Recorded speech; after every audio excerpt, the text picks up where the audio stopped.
Um, I kind of want to talk a little bit about your book, Researching the Paranormal, and how to find reliable information in regards to that. Yeah. I find that so fascinating because I feel like in this day and age, not necessarily in a bad way, but it's just like everything's almost at our fingertips. Mm-hmm. And I think it's that typical conversation that you kind of hear where it's like, what is considered, we'll almost say like a reliable source versus not, especially when it comes to things like this. Mm-hmm. AI's out there, a lot of technology has changed, Just a lot of things can be faked. Yeah, there's just a lot of different information. What would be maybe some advice you would maybe give to people or someone who is just starting to kind of like explore these subjects and they're kind of looking for those like trustworthy sources? Like, they don't want to go down the rabbit hole necessarily, but what would be like a good place to start for those kinds of things? Yeah. Oh gosh. Okay. Well, I mean, I will say that I think I think one of the good places to start would be, my first book, Researching the Paranormal, which, you can ask your library to get a copy for you. And or maybe your library has one, but because in there I talk about so many different sources that are either openly accessible, and I tell you how to access them, Oh, or nice. yeah, or how to get access to things that are typically paywalled through institutions like your library. Mm-hmm. And then I also have an annotated bibliography of resources from the 1880s through the 2020s of scholarship that people have written on various topics like, ghosts, psychokinesis, ESP, all sorts of things. And so people can start there, but also I think a great place to start would be there's lots of really, really lovely, openly accessible resources. The Psi Encyclopedia, PSI, Psi Encyclopedia, that is hosted by the Society for Psychical Research, is a wonderful database. Freely and openly accessible. You can find information on people, events, concepts, theories, tests, studies, like just so much stuff. So that would be a really great research. And then if you want to dig into some of the scholarly literature that's been written out there, what I love to do is remind people that they have a right to information.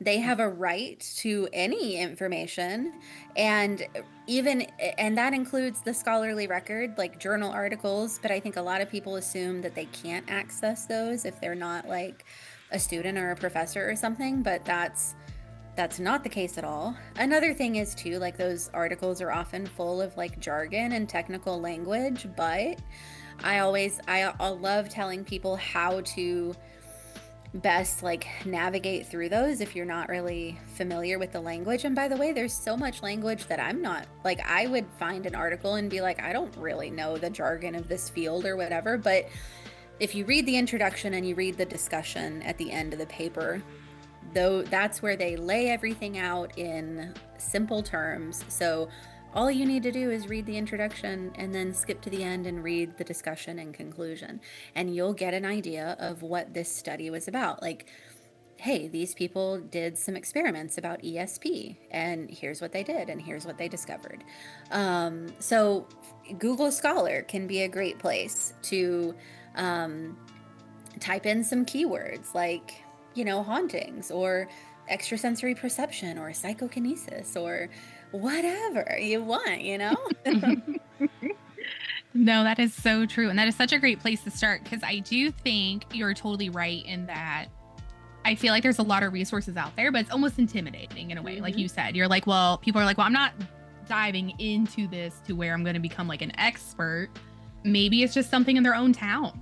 Yeah. Where they're like, I've always heard about, XYZ always being like a little haunted or something going on there. What could that, like what kind of history do we have with that? Yes. And yeah, I think these resources are really great to know about for sure.